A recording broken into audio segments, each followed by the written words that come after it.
হোঁচট খাইতেই পারে মানুষ, চলতে গিয়ে মানুষ পিছলা খায়, তাই বলে কি পিছলা খাইয়া আর সোজা হইয়া দাঁড়ায় না, না ফিরেই থাকে? তো এইটা তো উচিত, ভুল হবে। চলার পথে অনেক দিন চোখ নামায় রাখছি, আজ হয়তো নারীর প্রতি নজর পড়ে গেছে, হ্যাঁ ভুল হইতেই পারে। সবসময় সত্য বলার চেষ্টা করি, আজ হয়তো একটা ভুল বলে ফেলছি, মিথ্যা বলে, হতেই পারে, কিন্তু লাগাতার মিশা কথা বুঝছেন নি আমার কথাটা? প্রত্যেক দিন মিশা কথা, প্রতিদিন বুঝি মানুষের সুদ খায়, প্রতিদিন বুঝি ওজনে কম দেয়, প্রতিদিন বুঝি কাস্টমারের ঠকায়। এটা কি মুসলমান? এ কেমন ধরনের পাপী? 30 বছর বুঝি প্রত্যেক দিন টেলিভিশন চলবে আপনার ঘরে, প্রতিদিন আপনার ঘরে নিয়ম মাফিক নাচ গান নর্তকের ছবি চলবে। আপনাদের আখিরাত নাই? আপনার বিবি বাচ্চার আখিরাত নাই? তো এরা মরলে কোথায় যাবে? এদের পরিণতি কি হবে? আর আমি বাবা হিসাবে, অভিভাবক হিসাবে কি দায়িত্ব পালন করলাম? খাট পালং আর সোফা, ফার্নিচার, কাঁচের প্লেট আর নুনের বাটি, এটাই ছিল জিম্মাদারি না? একজন মুসলমানের দায়িত্ব তার স্ত্রী সন্তানের জন্য এই শুধু খাট পালং আর সোফা ফার্নিচার ব্যবস্থা করা, এই তো না? বলেন না বাবা, বলেন তো কি দায়িত্ব ছিল? কোরআন শরীফে আছে, ওয়া'মুর আহলাকা বিস-সালাহ ওয়াসতাবির আলাইহা। আল্লাহ তাআলা বলেন, নবী আপনাকে বলছি, প্রতিটা বান্দাকে ঈমানদার বলে দেন, হে ঈমানদার, তোমরা প্রত্যেকেই নিজ নিজ পরিবারের সদস্যদেরকে নামাজের আদেশ করো। তাহলে এই যে জিম্মাদারি, আপনার দায়িত্ব কি আল্লাহ বলছে, ওয়াসতাবির আলাইহা, এবং তুমি নিজেও নামাজের উপরে মজবুত থাকো।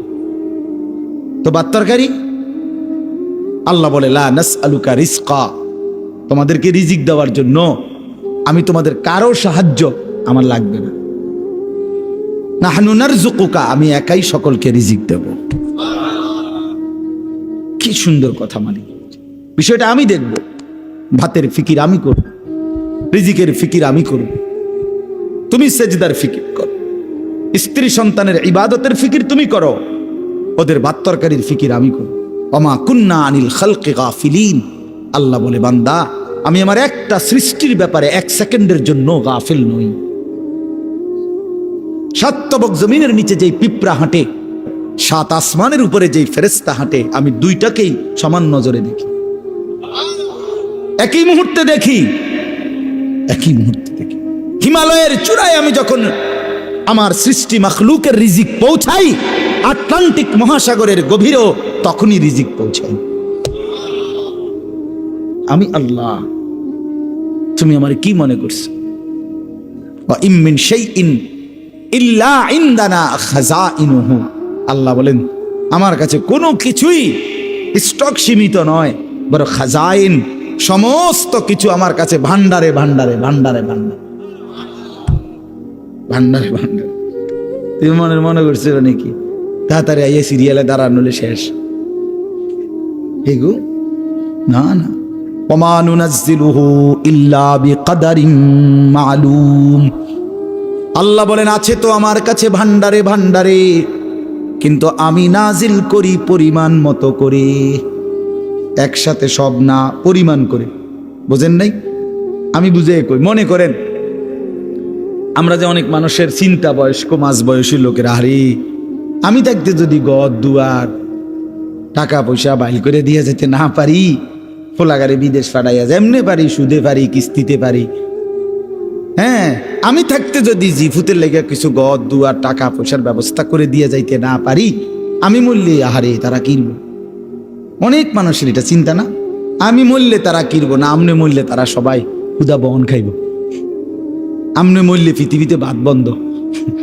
না না, এই শেষ ভাত আমনের আমলে, এরপরে শুধু বন দিয়ে আর চা দিয়ে ভিজিয়ে খাবো সবাই, হাবটাই শুধু একবার খাওয়াই না।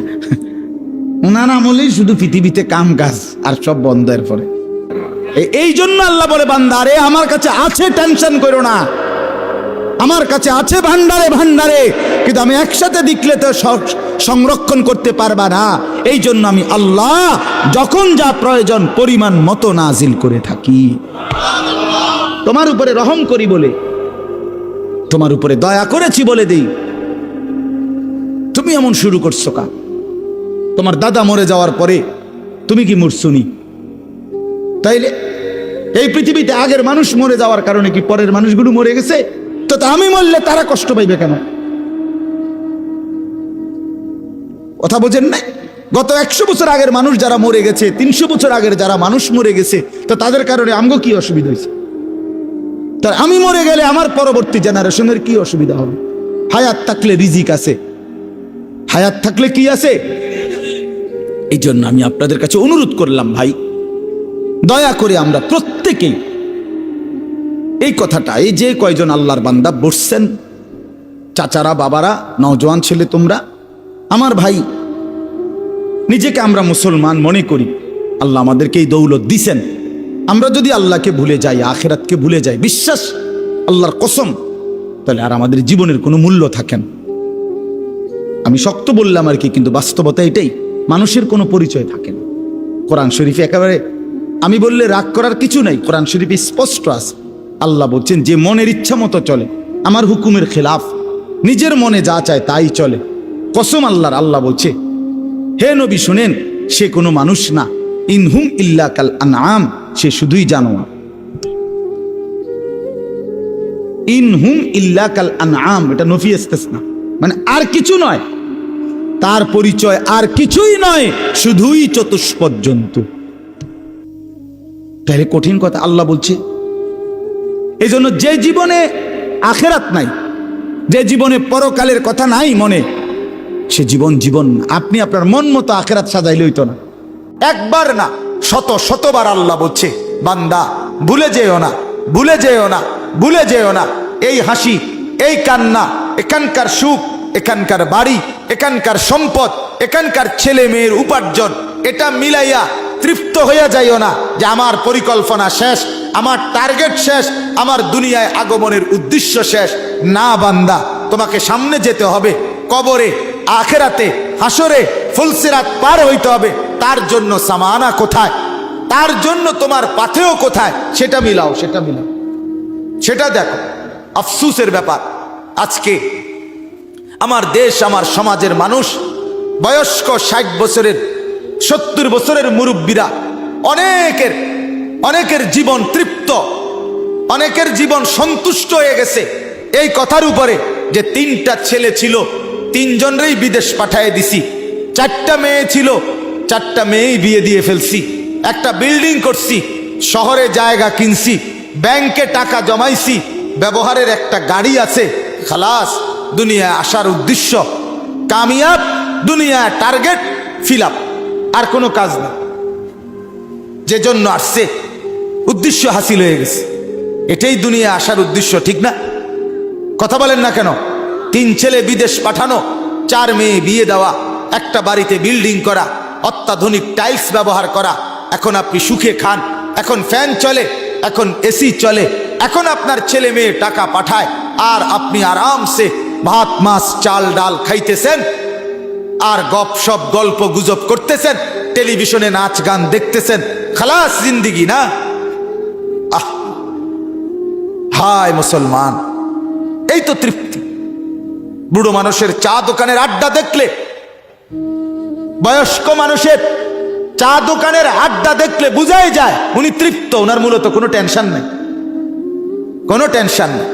চা দোকানে বসে বসে গপ মারে, সিগারেটের পর বিড়ি খায়, টেলিভিশনের নাচ গান দেখে, আরামসে আরামসে বসে আছে। তার মানে মরবে, পরকাল আছে, এই ভাবনাই নাই, এই ভাবনাই। আল্লাহ আমাদেরকে বুঝ দান করেন, আল্লাহ আমাদের কলিজার মধ্যে ফিকির দান করেন। আখিরাতের ফিকির ছাড়া জিন্দিগির কোনো মূল্য নাই, আল্লাহ এটাই বলছে।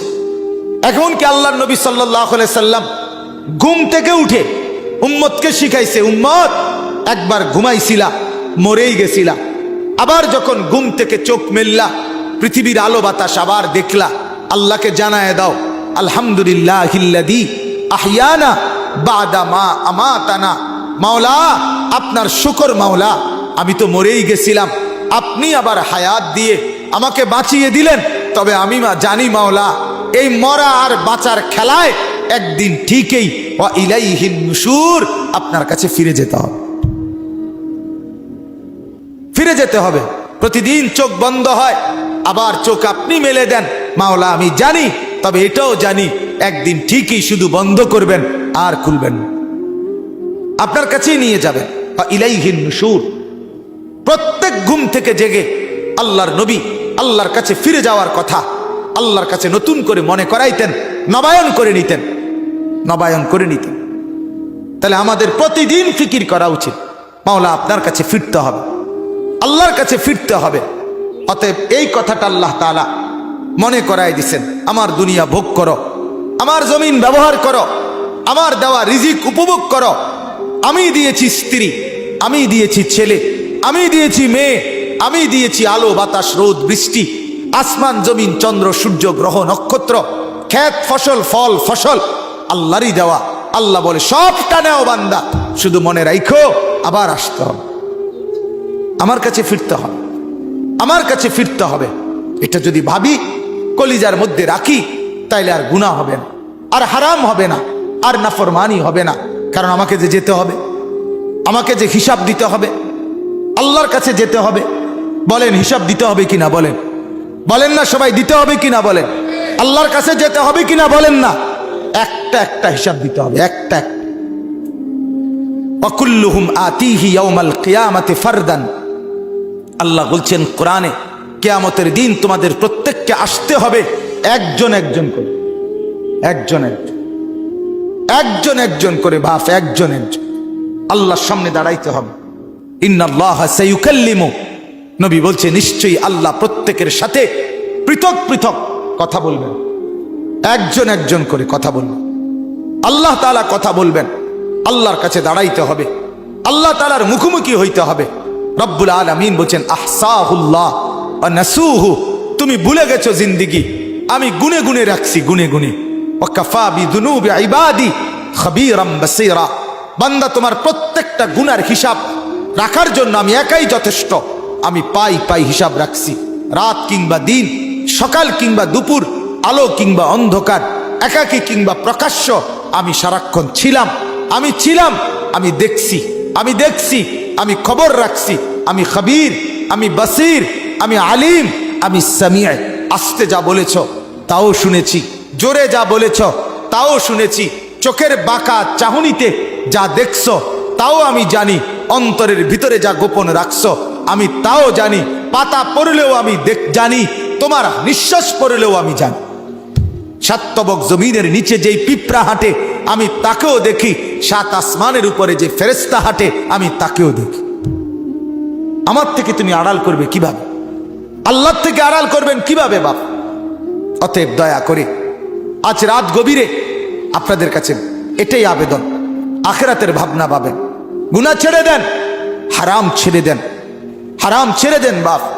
দুনিয়া কাফেররা নিয়ে নেক রে বাপ, দুনিয়া কাফেররা নিয়ে নেক। ইহুদিদেরকে দুনিয়া দিয়ে দেন, খ্রিস্টানদেরকে দুনিয়া দিয়ে দেন, হিন্দুদেরকে দুনিয়া দিয়ে দেন, বৌদ্ধদেরকে দুনিয়া দিয়ে দেন, নাস্তিকদেরকে দুনিয়া দিয়ে দেন, মুরতাদদেরকে দুনিয়া দিয়ে দেন। ইমানদার আপনি জান্নাত থেকে নিয়ে নেন, আখিরাত থেকে নেন। হযরতে ওমর রাদিয়াল্লাহু তাআলা আনহু একদিন নবীজির ঘরে ঢুকে দেখছে একটা চাটাইয়ের মধ্যে আল্লাহর নবী সাল্লাল্লাহু আলাইহি সাল্লাম শুয়ে আছে, শুধু চাটাইয়ের উপরে। ওয়াকাদ আসসারা ফি জামবি, চাটাইয়ের দাগ, আল্লাহর নবীর দেহ মুবারকের মধ্যে দাগ পড়ে গেছে। মাথার নিচে একটা খেজুরের ছাল দিয়ে বানানো বালিশ, আর একটা চামড়া ঝুলানো, আর কিছু ছাতু পাউডারের মতো পায়ের কাছে রাখা, যেগুলো পানি দিয়া গুইলা খাবে। হযরত ওমর ঘরের মধ্যে চারটা জিনিস দেখছে, একটা চাটাই, একটা খেজুরের ছালের বালিশ, একটা চামড়া, আরেকটা ছাতু অল্প কিছু খাবারের জন্য। হযরত ওমর অজরে চোখের পানি ফেলে কাঁদতে শুরু করছে। আল্লাহর নবী বললেন, মা ইয়াবকিকা ইয়া ওমর, ওমর কে তোমারে কাঁদালো, কাঁদতেছো কেন? হযরত ওমর বললেন, ইয়া রাসূলুল্লাহ লিমা লা আবকি, আমি কাঁদবো না কেন? আপনার এই দৃশ্য দেখে না কেঁদে থাকি কেমনে, না কেঁদে থাকবো কেমনে? রোমের বাদশাহ, পারস্যের বাদশারা রেশমের কাপড় পরে, স্বর্ণ রৌপ্যের গালিচার মধ্যে বিছানায় শোয়, আর আপনি শ্রেষ্ঠ রাসূল, সাইয়্যিদুর রাসূল, মুসাদ্দিকুর রাসূল, নবিয়ুল আম্বিয়া, নবিয়ে দু জাহাঁ, নবী দো শাহ, নবী দো আলম, ফখরে মৌজুদাত, কায়নাতের সরদার আপনি। আপনার এই হালাত দেখে আমি কাঁদবো না কেন? আল্লাহর নবী, হাদিসের মধ্যে আছে, আল্লাহর নবী বললেন, ওমর, আমা তারদা আন তাকুনা লানাল আখিরাহ ওয়ালা হুমুদ দুনিয়া। ওমর, তুমি কি এতে খুশি হবা না আমরা আখিরাত থেকে নেব, ওরা দুনিয়া থেকে নেয়? ওরা দুনিয়া নিয়ে নেয়, আমরা আখিরাত থেকে নেব। হযরত ওমর চোখের পানি মুছে বললেন, ইয়া রাসূলুল্লাহ, আমি রাজি, আমরা আখিরাত থেকেই নেব, ওরা দুনিয়া দিয়ে দিলাম। ওয়ালাউলা আন ইয়াকুনা আন-নাসু উম্মাতান ওয়াহিদা লাজআলনা লিমান ইয়াকফুরু বির-রাহমান সুকুফাম মিন ফিদ্দা। আজীব আয়াত কোরআনের এটা। আল্লাহ বলে, শোনো বান্দা, ওই বান্দার শোনো, আমি না চাইছিলাম কাফের বেঈমানকে ঘর বাড়িগুলো শুদ্ধা স্বর্ণ রৌপ্য দিয়ে দুনিয়ার ঘর বাঁধাই করে দেই, দুনিয়া তারে দিয়ে দেই পুরাটা, তোমারে জান্নাত পুরাটা দিয়ে দেব।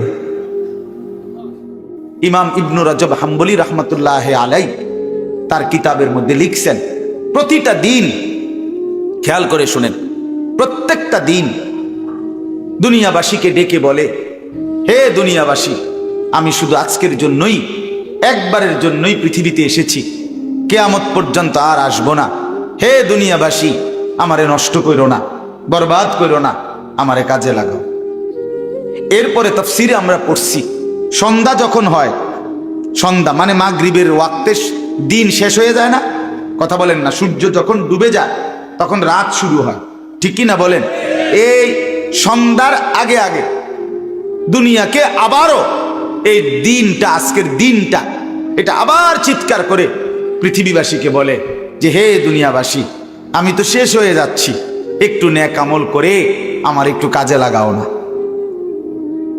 ফজর গেল, জোহর গেল, আসর চলে গেল, একটা সেজদাও দিলা না, আমি বুঝি এমনিই তোমার জীবন থেকে বিফলে হারিয়ে যাবে, আমি বুঝি এমনি এমনি হারায় যাবে। আহা কি করলো, আহা কি করলো। এভাবে প্রতিটা রাত পৃথিবীবাসীকে ডেকে বলে, হে দুনিয়াবাসী, আমি একবারের জন্যই এসেছি, আর আসবো না কোনোদিন, তোমরা আমারে নষ্ট করো না, কাজে লাগাও। ফজর হওয়ার আগে, সুবহে সাদিকের আগে আগে রাত্রটা আবার ডেকে বলে, আহা দুনিয়াবাসী, আমি তো চলে যাচ্ছি, শেষ হয়ে যাচ্ছি, আমারে কি কাজে লাগাইবা না? সেজদা তাইলে দিবা না? আমার মনিবের জন্য একটা গোলামি করবা না? এভাবে রাত, সারাটা রাত ঘুমে ঘুমে মোবাইল টিপতে টিপতে, নর্তকীর ছবি দেখতে দেখতে, নাচ গান উলঙ্গ দৃশ্য দেখতে দেখতে শেষ করে দিলাম, শেষ করে দিলাম। আল্লাহ আমাদেরকে বুঝ দান করেন। আমার বাপ, আমার ভাই, আজকে আমি আপনাদের সামনে কোরআনুল কারীমের 9টা আয়াত ধারাবাহিক পড়ছি। এই 9 আয়াতের প্রথম কথা, প্রথম বক্তব্য, আমাদের হায়াতের গুরুত্ব দেওয়া। আমরা যেন সময়কে গুরুত্ব দিই, আমরা যেন হায়াতকে গুরুত্ব দিই। কেন? আল্লাহ তাআলা এখানে দেখাচ্ছে, আপনাকে শুনাইতেছি, এই এখন দেখাইতেছি আপনাকে। আল্লাহ তাআলা বলেন, প্রত্যেকটা নাফরমান, পাপী, অবাধ্য, জালেম, নাফরমান, যুবক কিংবা বৃদ্ধ, মা কিংবা বোন, নারী কিংবা পুরুষ, যখন মৃত্যুর মুখোমুখি হবে, মালাকুল মউত আজরাইল আসবে, তে এখানে আছে প্রত্যেকটা মানুষ তার দুনিয়ার হায়াত, এই দুনিয়ার সময়টা আরেকবার কিছুটা সময় আল্লাহ তাআলার কাছে ভিক্ষা চাই, ভিক্ষা চাই। আল্লাহ, আমি বুঝি নাই মাওলা, আমি বুঝি নাই, মালাকুল মউত আজরাইল রে, একটু ফেরত দেন, আমারে আর কয়টা দিন দুনিয়ায় থাকতে দেন। এই মালাকুল মউতকে দেখে বলি, যুবক ভাই, ফিকির করে দেখো বাপ, কি করছো সারাদিন? এটা কি কোনো জিন্দিগি হইল? শুধুই চুলের ফ্যাশন, শুধুই প্যান্ট বদলানো, শার্ট বদলানো, শুধুই দিন নাই রাত নাই, 2 আঙ্গুলে মোবাইল টিপা, নারীর ছবি, অশ্লীল দৃশ্য, জিনা, ব্যভিচার, আর শুধু ছবি তোলা, কুকুর, বিড়াল, শূকর, গরু, ছাগল, হাঁস, মুরগি, জীব জন্তু, মানুষ, বেড়া বেডি, ছোট বড়, নারী পুরুষ, জোয়ান বুড়া, হুজুর, পাবলিক, কিছু অপদার্থের জিন্দিগি বেঈমান এভাবে ওয়াশ করে দিছে মাথা যে তোর কামে হইল শুধু জিডা পাইবি ছবি উড়াই, তোরে খোদা বানাইছে শুধু ছবি উড়াইতে, খালাস। পৃথিবীতে আসার উদ্দেশ্য ছবি তোলা, ছবি তুলবা। শুধু চেষ্টা করবা যেন 18,000 মাখলুকাতের লগে তোমার একটা একটা ছবি থাকে। আস্তাগফিরুল্লাহ। বলেন এটা কি কোনো জীবন হইল? বলো না ভাইয়া, তোমরা বলো। একটাবার ইনসাফের সাথে ভাবো, ইনসাফের সাথে ভাবো। তুমি তোমার হায়াত নিয়ে ভাবো, তুমি তোমার জিন্দিগি নিয়ে ভাবো। খুদার কসম বাপ, এই হায়াত মনে পড়ে ওই যে ওই হেরা ব্যাটকা এই ছেলে, ঘটনা কি? আরে তোমারে বলছি, তুমি পিছনে চাও কেন? ওরে ধাক্কাও কেন, হাসো কেন? সাফ কথা বাপ, আমি একজনকেও ছাড়তে রাজি না। আমার জিন্দিগির সিদ্ধান্ত এটা। কোন গাফেল, কোন ফালতু মানুষ আমি বলতে রাজি না। প্রয়োজনে একজনকে বলবো, ফালতুকে বলবো না। আমি টর্চ লাইটের মতো সারাক্ষণ চোখ ঘুরাই, আমার এটা তবিয়ত। এক সিদ্ধান্ত নিয়ে জিন্দিগির এই বয়ান করি, আমার নওজোয়ান বদলাইতে হবে।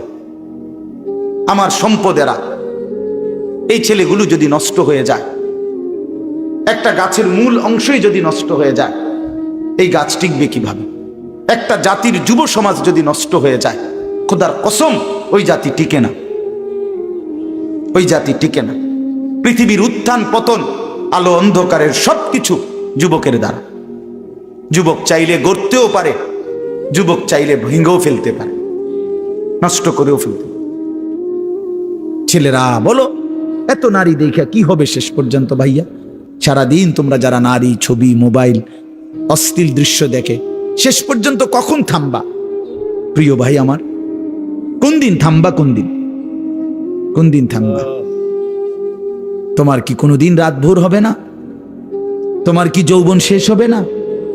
তোমার 18 বছর 20 বছরের হায়াত, এটা কি কোনোদিন আর 40 বছর হবে না? একদিন তোমার চোখের পাওয়ার কমে যাবে, একদিন কোমরের ব্যথা বাইরে যাবে, একদিন তোমারও শরীরের সমস্ত অঙ্গ প্রত্যঙ্গে দুর্বলতা চলে আসবে, খুব দ্রুত, খুব দ্রুত। আল্লাহ তাআলা বলেন, সুম্মা নুখরিজুকুম তিফ ওয়া নুকিররু ফিল আরহামি মা নাশাউ ইলা আজালিম মুসাম্মা। আমি মায়ের পেটে সন্তানকে একটি নির্দিষ্ট সময় পর্যন্ত রাখি। সুম্মা নুখরিজুকুম তিফলান, অতঃপর আমি আল্লাহ শিশু এক বাচ্চা হিসাবে মায়ের পেট থেকে বের করে আনি। এরপরে সুম্মা লিতাবলুগু আশুদ্দাকুম, এরপরে সেই বাচ্চাটা তোমরা ধীরে ধীরে শক্তি সামর্থ্যবান হতে থাকো, মানে আস্তে আস্তে কিশোর, তরুণ, যুবক হইতে থাকে। এ হইতে হইতে আগাইতে আগাইতে এর মধ্যে আমি আরো 2টা কাজ করি। আল্লাহ বলেন, একটা হলো অমিনকুম মান ইউতাওয়াফা বিদ ক্বাবলু, আমি এরই মাঝে অনেককে এই কিশোর, তরুণ, যৌবন হতে হতে দেই।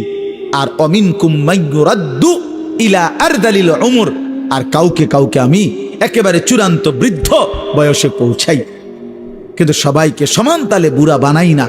তাহলে যদিও হায়াত 60 মনে করো, সবার তো 60 না প্রিয় বন্ধু, সবার তো 60 না। তোমার যে 60 পর্যন্ত বয়স যাবে তার কি নিশ্চয়তা? তোমার দাদা ঠিক আছে 60 বছর বয়স পাইছে, কিন্তু তুমি যদি না পাও। তোমার বড় আব্বা 90 বছর বাচ্চা ঠিক আছে, তুমি যদি না পাও, তো তওবা করবা কখন? তওবা করবা কখন? ওয়ালাইসাতিত তাওবাতু লিল্লাযিনা ইয়ামালুনা সাইয়্যাত হাত্তা ইযা হাদারা আহাদাহুমুল মাউত ক্বালা ইন্নী তুবতুল আন। আল্লাহ বলেন, ও বান্দা, নাফরমানি করতে করতে যখন চূড়ান্ত মৃত্যু এসে যায়, মালাকুল মউত আজরাইল পৌঁছে যায়, মৃত্যুর গড়গড়া, মানুষের মৃত্যুর পূর্বে শেষ একটা শ্বাস টান উঠে, এই গড়গড়া যখন এসেই যাবে, আল্লাহ বলে তখন তো সব নাফরমান বান্দাই বলবে, আল্লাহ আমি এখন তওবা করলাম। খোদার কসম আল্লাহ বলে, ওয়ালাইসাতিত তাওবা, সেই তওবা আমি আল্লাহর কাছে গ্রহণযোগ্য নয়,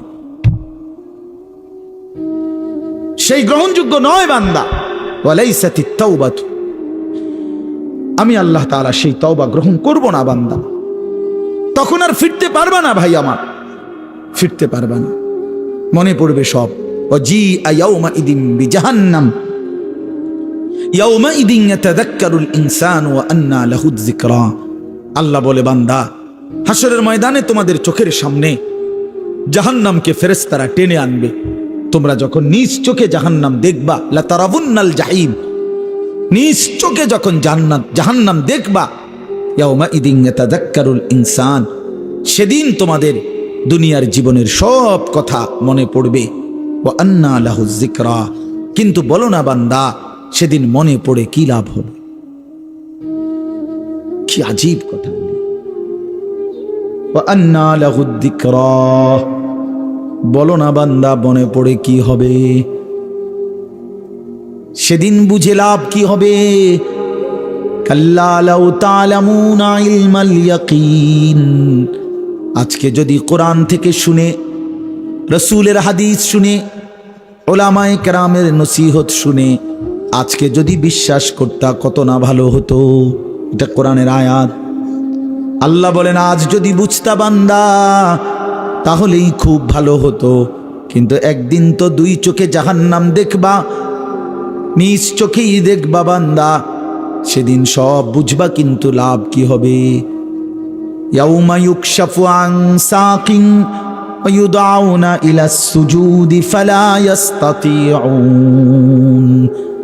আল্লাহ বলে, যেদিন হাসরের ময়দানে তোমাদের সকলকে সারা দেহ বিবস্ত্র করে, সম্পূর্ণ বিবস্ত্র শরীরে কাপড়বিহীন দাঁড় করানো হবে, সেদিন আল্লাহর ফেরেশতা ডাক দিয়ে বলবে, নাফরমান, তোর জীবনে যেই সেজদাগুলো ছুটে গেছে নাফরমান, আজকে হাসরের ময়দানে সেই সেজদাগুলো দে।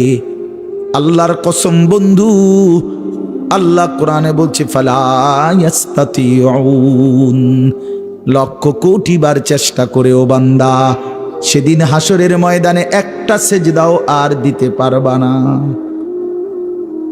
আজ তো পারতা, কেন নামাজ পড়লা না? কেন নামাজ পড়লা না? বলো ভাইয়া, কি লাভ হবে আমারে মহব্বত কইরা? একদিন শুনবা, আনিসুর রহমান আশরাফি নামে এক বক্তা ছিল, ওই মরে গেছে। একদিন শুনবা বন্ধু, ওই মাওলানা আমগো এলাকায় সব সময় আসতো, সে মরেই গেছে। মৃত্যু তারে কবরে পৌঁছায় দিবে। কি লাভ হবে? তুমি পছন্দ করলেও তো আমারে রাখতে পারবা না, আমি পছন্দ করলেও তো তোমারে রাখতে পারবো না বন্ধু। সব তো মালিকের কবরে চলেই যেতে হবে। হাত্তা যুরতুমুল মাকাবির, আল্লাহ বলে, একটা সময় তো কবরেই পৌঁছে যাবা। কাল্লা সাউফা তা'লামুন, তখন বান্দা কবরে সেই জানতে পারবা নাফরমানির পরিণতি কি। নাফরমানির পরিণতি কি? আল্লাহ আমাকে বুঝদান করে। নাফরমান জাহান্নামী তখন বলবে, আল্লাহ, আমার দুর্ভাগ্য আমার কপালের উপরে লেগে গেছে, আমি বড় মন্দ কপাল, আমি বুঝি নাই। আমার দুর্ভাগ্য আমার উপরে প্রভাব বিস্তার করেছে। অকুন্না কওমান দাল্লিন, আমি পথভ্রষ্ট সম্প্রদায়ের অন্তর্ভুক্ত ছিলাম। আল্লাহ, ভালো মানুষ আমি পাই নাই, নেককার মানুষ পাই নাই, চরিত্রবান মানুষের সংস্পর্শ পাই নাই, কিছু অসভ্য মানুষের সাথে চলছিলাম, ফলে আজ নাফরমানির জিন্দিগিতে ভেসে গেছিলাম। মাওলা, আমার দুর্ভাগ্য মাওলা। রব্বানা আখরিজনা মিনহা, এ কথা বলে নাফরমান জাহান্নামী আবার বলবে, মাওলা দেন না, দেন আমারে জাহান্নাম থেকে একটু বের করে দেন, আমারে দুনিয়ায় যেতে দেন না মাওলা, আমি পারছি না মাওলা, এই আগুন আমি সইতে পারছি না, এবার দেন না। আবার বলছি মাওলা, আবার দেন। ফাইন উদনা ফাইন্না যালিমুন, আমি যদি এবার গেলে নাফরমানি করি তো আমি আসলেই জালেম, আপনি আমারে তখন ডবল রিডবল শাস্তি দিয়েন, এবার ছেড়ে দেন। তখন শেষ আয়াত, আল্লাহ তখন বলবে, ক্বালা খসাউ ফিহা ওয়ালা তুকাল্লিমুন, আল্লাহ বলবে, নাফরমান তুই জাহান্নামেই পড়ে থাক, আর একটা কথা বলবি না। ওয়ালা তুকাল্লিমুন, আর কোনো কথা বলবি না, চুপ। আমরা যেমন রাগ করলে বলি না, একদম চুপ, একটা কথা বলবি না বেটা, খারা এনে বলি কিনা?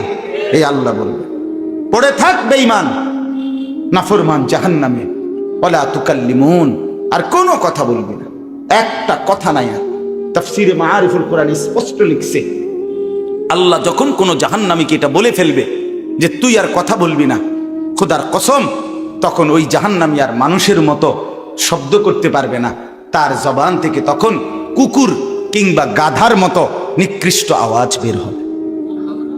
আল্লাহ আমাকেও মাফ করে দেন, আমাদের প্রত্যেককে মাফ করে দেন। আল্লাহ তাআলা আজকের মাহফিল কবুল করেন। আজকে আপনাদের আমাদের সবাই যেন সময়কে কদর করি। যুবক ভাই, মোবাইলের আসক্তি ছেড়ে দাও, জিন্দিগি কাজে লাগাও, 5 ওয়াক্ত নামাজ পড়ো, ফজরের নামাজ পড়ো। বাবা চাচারা জিন্দিগি সুন্দর করেন, মা বোনরা হায়াতকে কদর করেন, পর্দা পুশিদার জিন্দিগি পালন করেন। আল্লাহ তাআলা তৌফিক দান করেন। কিছু বলবো? হ্যাঁ জি, আমার বাপ দয়া করে, এখন তো এশার নামাজের বিরতি, এশার নামাজের পরে আবার যথারীতি ইনশাআল্লাহ বয়ান হবে। বিশেষ করে আমার আজকের এই মাহফিলের যিনি প্রধান বক্তা, আপনারা সবাই জানেন, আমার পরম শ্রদ্ধেয় বড় ভাই, আমার অভিভাবক, আমার মুরব্বী, যে আমার এই কোলে পিঠে করে পড়ালেখা করাইছে, তিনি আমার শুধু ভাই না, আমার আপন বড় ভাইও। আমি ভাইয়ার কাছে সরাসরি ছাত্রের মতো পড়ালেখা করছি, ছাত্র হিসাবে। ভাই আমার ছোটবেলায় কোলে করে, বাসের সিটে বসায় নাই, কোলে বসাইয়া নোয়াখালী লক্ষ্মীপুর টুমচর মাদ্রাসায় ক্লাস 5-এর পরে দিয়ে আসতো, আবার ভাইয়া আনতো গিয়া ব্রাহ্মণবাড়িয়া দিয়ে আসতো। মানে এত ছোট ছিলাম যে সিটে বহাইতো না, কোলে বইতাম ভাইয়ের। সেই বড় ভাই আলহাজ হজরত মাওলানা মাহবুবুর রহমান আশরাফি দামাত বারাকাতুহুমুল আলিয়া, ভাইয়াও ইনশাআল্লাহ বয়ান করবে। আপনারা এশার নামাজের পরে আবার যথারীতি সবাই জমে বসবেন, বলেন ইনশাআল্লাহ। এখন একটা অনুরোধ হইল, নওজোয়ান ছেলে, তোমরা যারা এশার নামাজ না পড়ে এখন ভাগ্যা যাই বাগা এদিক সেদিক, তোমরা কদ্দুর হাত উঠাইলে তোমগো লাগে আলাদা একটু দোয়া করতাম, একটু হাত উঠাও যারা এশার নামাজ পড়তা না। না না, অনেকে পড়বে না, আমার এটা একটা বুঝ আছে না, আমরা বেনামাজি দেখতে দেখতে আজ কি নতুন দেখিনি, তাইলে অপদার্থ দেখতে দেখতে একটা আইডিয়া আছে না। হাত উঠাও ভাই, নামাজ পড়তা না এরম অসভ্য যারা, তারা একটু হাত উঠাইলে তোমরা, আনালে ছবি উঠে রাখো। তোমরা কাজে দয়া করে এমন জঘন্য কাজ কেউ না করে, আজকের এশা থেকেই শুরু হোক পরিবর্তন, ঠিক আছে ইনশাআল্লাহ। আল্লাহ তাআলা প্রত্যেককে তৌফিক দান করেন। একটা ছেলেও এদিক সেদিক যায়ও না বাপ, এশার নামাজের জন্য প্রস্তুতি নিয়ে অজু করে নামাজে সেজদা দাও। যে কপালে সেজদা, খোদার কসম সে কপাল ভাগ্যবান, সে কপাল ভাগ্য। আর নাই তো ওই যে আয়াতে আছে, রব্বানা গালাবাত আলাইনা শিকওয়াতুনা, জাহান্নামী বলবে আল্লাহ আমার কপালটা বড় বদনসিব, আমার মন্দ কপাল, আল্লাহ আমাদেরকে মাফ করে দেন। আমার চাচা জনাব আলহাজ মফিজউদ্দিন ভূঁইয়া সাহেবকে আল্লাহ তাআলা কবুল করেন, মাদ্রাসাকে আল্লাহ তাআলা কবুল করেন, আপনাদের সবাইকে আল্লাহ তাআলা ভরপুর বরকত দান করেন, আমিন। সুবহানাল্লাহি ওয়া বিহামদিহি। আসসালামু আলাইকুম দিনী বন্ধুরা, আপনাদের যদি আশরাফি হুজুরের ওয়াজ ভালো লাগে অবশ্যই চ্যানেলটি সাবস্ক্রাইব করবেন। ধন্যবাদ।